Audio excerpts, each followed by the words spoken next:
Well, good morning. You reach a certain point in life and things become age appropriate. That often comes from people with MD after their name. One of the age appropriate things for me is I like furniture that is tilted forward.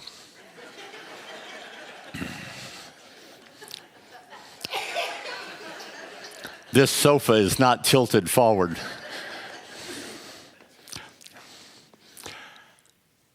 It's good to be here.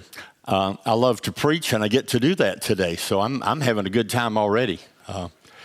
You might have noticed my socks. I didn't realize they were going to be that visible. I did not have a horse in that race, but I wanted to honor the jockeys by wearing some of the colors of the silks. So if you believe that, blessed are you.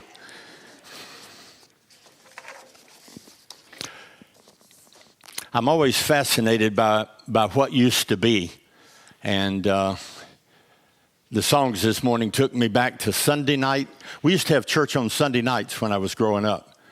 And you sang those songs on Sunday night, and you had altar prayer time. That was a very, very dear and precious point in my life. I also like looking around buildings that have photographs and memorabilia from earlier days, like a list of the senior superlatives of the year 19 something or another from this building. And I noticed that the list of girls, they have most popular, and some of you were, best dressed, and Lord have mercy, was yesterday a best dressed kind of day. Most athletic. And then I looked down to the boys. Most conceited, and my favorite, the biggest roughneck, Cumming, Georgia.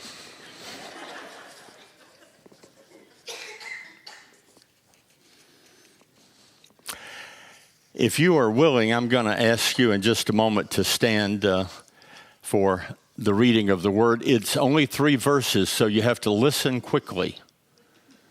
You have to listen quickly. But first, would you pray with me?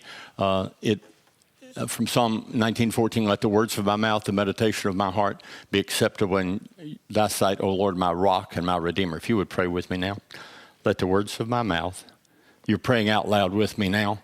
Let the words of my mouth, the meditation of my heart be acceptable in your sight, O Lord, my rock and my redeemer. Amen. If you are willing and able to stand out of a chair that leans backwards.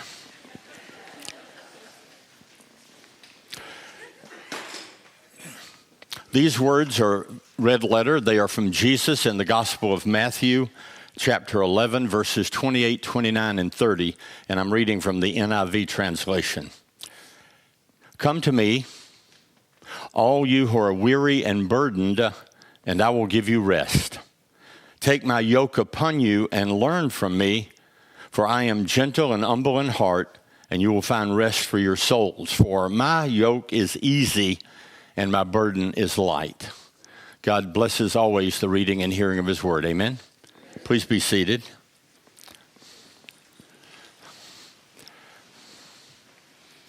I like words. I like to find out where they came from, what they're about, what they mean, how they've changed over time. And probably my third favorite word out of the New Testament is the word Zugos. Can you say that word? You're now speaking Greek. Wonderful. Zugos is a yoke for oxen, for mules in the South. My grandfather had a farm outside of Ashland, Alabama, and found his life destroyed by the boll weevil. But in order for the boll weevil to have something to eat, you have to plant. And so he used mule teams. Zugos. My Zugos is easy, my burden is light, Jesus says. There's something to that word. And if you don't take any other word home today, I hope you'll take that word. Were you aware there were 2 fairly significant events that took place yesterday in the world? One was in London, England. The other in Louisville, Kentucky. Did any of you watch or listen to any of that? Were you aware of that? 9 hours to coronate a king. But at least it was all on television. And then 7.5 hours of the Kentucky Derby. I made a list of some of the things that were part of those two events, if I may. Kings and queens, tradition, money, prestige and power, pomp and boy, there was a lot of pomp and a lot of circumstance. One of my favorites for yesterday, hats.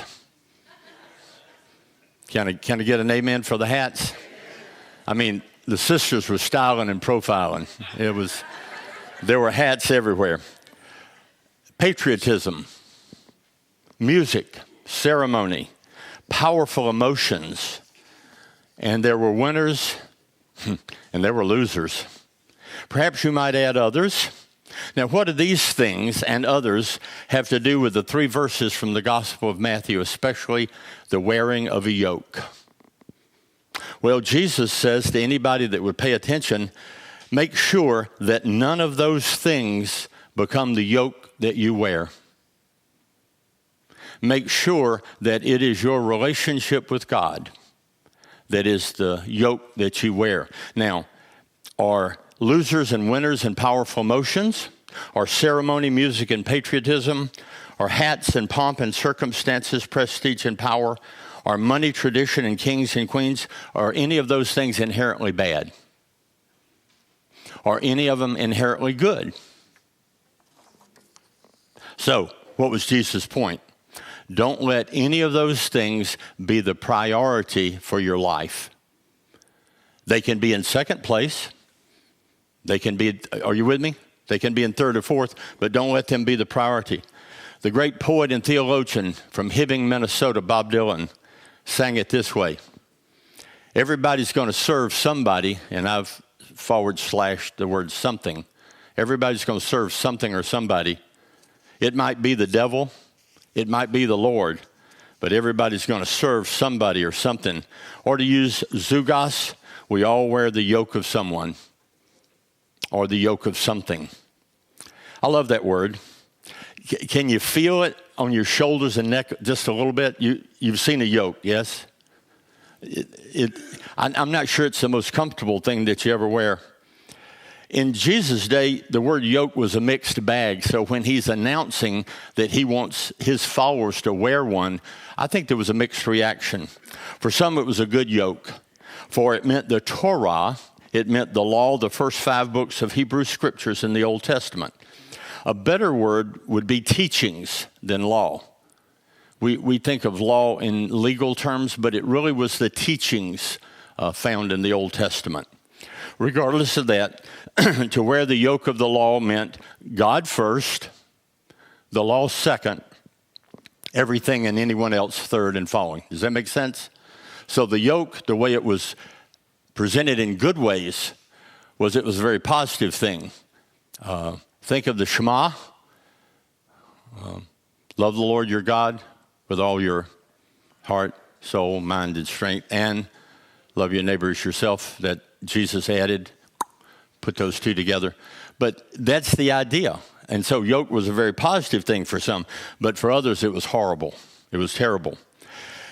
Now, it meant the Big Ten, the commandments from the book of Exodus, but by the time the scribes, Pharisees, and later rabbis had added layer after layer after layer, you end up with more than 100,000 laws that can be added to on a daily basis. Think of this. Think of, you have the laws in the early days of Jesus, and then something gets invented, and you have to figure out how the law applies to that. I'm still figuring out the law of elevator buttons. Because if you've been in Israel on a Shabbat, they have a special elevator in the hotel, and it's seldom used. And so lots of times, not knowing better, we jump on that elevator only to learn that it stops at every single floor by itself on the way up and every single floor on the way down. That's fine if you're on floor number 1. Can you say 13? At the end of the day, with all of these laws, no human being would be good enough. Do you understand? No human being, no matter how much they did or didn't do, avoided or did, they became a burden, a heavy weight, a pain, in fact, a yoke around the neck to drive you further and further away from God. That's what happens when you make something more important than God. You actually lose part of your relationship with Him. Anybody here ever wanted to be a veterinarian, or you are one? Several, oh, good. Yeah, somebody here. Okay. My belief is, like lots of things, you can go to school and learn to be a veterinarian. But if you really want to be a good one, you need to serve as an apprentice to a good veterinarian. Or to, are you with me? A good engineer, yeah. In other words, you join yourself to somebody who does well what you want to do with your life. You learn from them every day, and every way you learn from them and you learn with them. In fact, you are yoked with them. And I think that's what Jesus had in mind. If we're going to follow Him, He's the one we need to be in relationship with at such a level that we learn from Him and with Him. Now, being in a yoke with somebody is not always easy. It's simple, but sometimes very far from easy, because the person you chose to be yoked with may turn out to be a roughneck? May turn out to be a stern, kind of person. In other words, you might end up with someone less than Jesus. The prophet Ezekiel called them bad shepherds. Jesus, remember, said, I am the good shepherd, and I think that's the one we want to be yoked with. In such people, there's no rest. You wear their yoke, but you never rest. There's no learning from them that ever benefits your life. They are not gentle. They're not humble in the way they treat you. Your soul will be more wearied than it was before. Your neck and shoulders will never recover and find healing, and you will carry their burdens for the rest of your life. Those people you really need to avoid. I need somebody to say something like, whoa. Yeah, I mean, you ever been yoked with a bad shepherd? Yeah, it happens.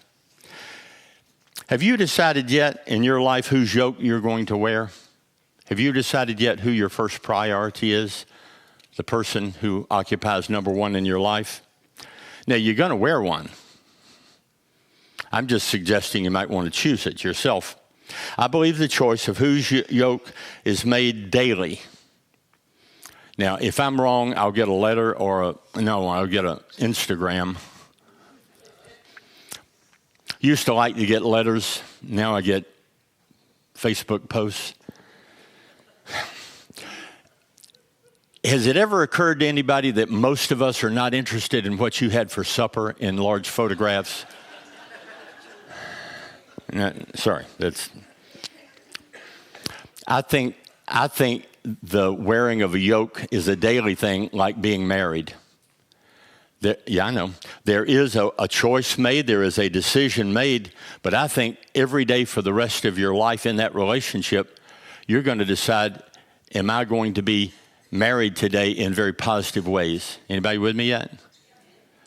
Because there are other ways to be married.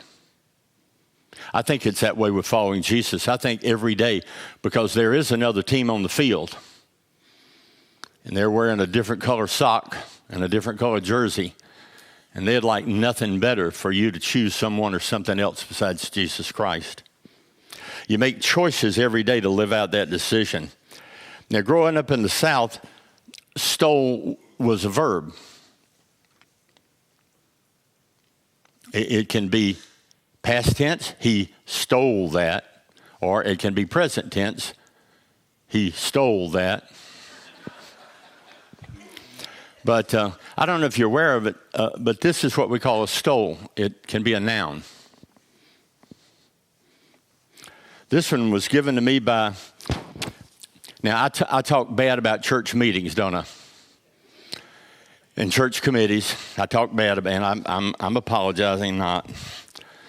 But this one was given to me by a church administrative body, and they all signed it on the back.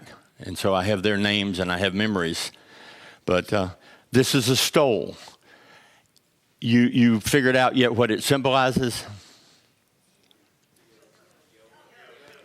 And in Greek, the word is Zugos. Yeah, this is the yoke. This is the stole. Christian clergy often wear symbols of their chosen yoke. They're called stoles, Zugos. Now, I want to remind myself as I remind you that all believers also wear a yoke, a chosen yoke. Yours may not be like this, symbolizing that you're yoked in pulpit pastor ministry, but if you're going to follow Jesus, you're wearing a yoke of some kind of service. How many people are involved in making this worship happen in this sanctuary today? Give me a number. Somebody give a number. 12, 15. I would have said 25, but I like that. Yeah, Tom, you know. They're all wearing a yoke, aren't they? If you think about it. So I want to be real clear with you that although I wear one, mine is that I'm set aside for a particular yoke ministry. But you have one also if you're going to follow Jesus. All believers are invited to be yoked with him and with each other. And I think that's what we miss sometimes, that wearing a yoke or having a yoke doesn't make you better than somebody else. My yoke is better than your yoke. No. By wearing this, I announce that Jesus is the first priority of my life. But you know, I also wear this same yoke when I'm not wearing it. You with me? And that's what people are watching and looking at. If Jesus is the priority of your life, then you will be announcing him in the wearing. Sometimes you wear a stole or a yoke that nobody sees. We were at the place of baptism in the Jordan River, and I was privileged that every person who was on our trip, including our precious son John, who joined us for 14 days. Can anybody say amen? I'll tell that story another time if I have a chance to preach again. But we had remarkable days, and when it came to the river, every person there wanted to remember Jesus and their commitment, their profession of faith with water. So I was privileged to, can I say soup bowl? Is that appropriate? That's a liturgical term, by the way. Altar guilds use soup bowls, so I'm okay. I took a soup bowl from the cafeteria at the hotel. And for some, they didn't want to wear a long white robe and get in the water. So I made sure they got wet on their head and invited them to remember Jesus and remember their baptism and then to do something about it. And then I was privileged. What happened with the 19 of us is that somehow a lot of what separated us and divided us, even though we were wearing yokes with him, some of that evaporated, melted, and disappeared. Does that make any sense to you? Somehow in sacramental stuff, like baptism, a lot of what we make a big deal out of disappears and washes away. And I saw that happen. I saw people being a little bit different after that water had hit them or they came up out of the water. Later, we were in Jerusalem. It's the season of Lent, just before Easter.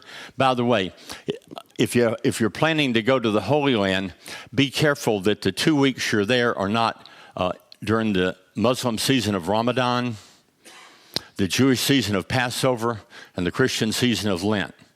Now, I wonder what 3 holidays we were in Israel during. It was going to be crowded. The Crusaders had left a room on the second floor of a small building in downtown Jerusalem.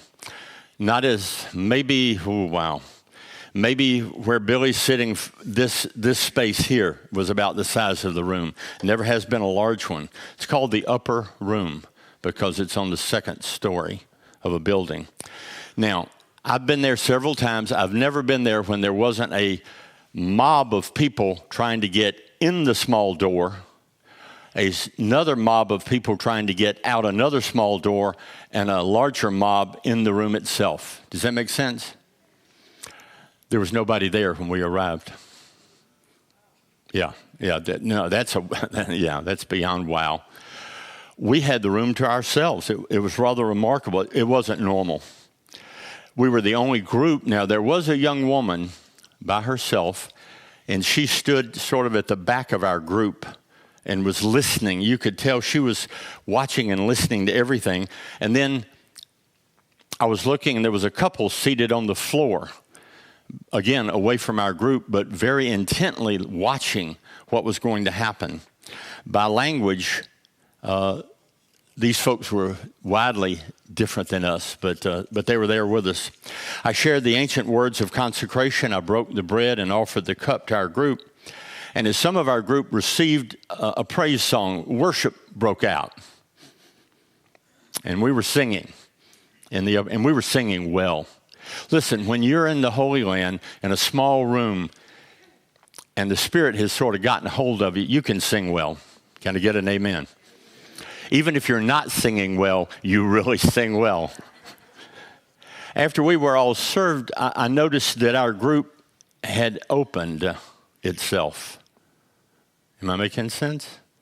And the young woman standing by herself, I simply said, and she did. She came forward. She received. And watching her face revealed that she was moved and blessed in ways that transcend all human language. And then I saw that the couple had also moved because our circle opened, because the people wearing the yoke of Jesus didn't only want it for themselves. Anybody with me yet? The circle opened, and that couple came forward.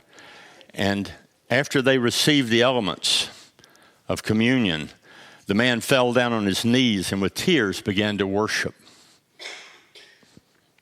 Different languages, different cultures, different customs. By the way, yes, yes, and yes so far. Yet we were one in the yoke of Jesus Christ. We were one in the Spirit. We were one in the Lord. That reminds me of a song somebody ought to write. Now, the room itself had been a crusader room, arches that give away crusader stuff. It survived because it was then turned into a Muslim school. And the stained glass windows were of words and images out of the Quran that are magnificent in green and blue, if you're with me at all. Yet in that time, it became a place where everyone who was weary was welcome. Can anybody say amen? Where everyone who was burdened got rested. Where everyone who was hungry got filled. Where everyone's soul rejoiced together. Where all the yokes were easier and lighter. You know there was a reason for all that. You know there was a reason for all that, don't you? Do you know the reason?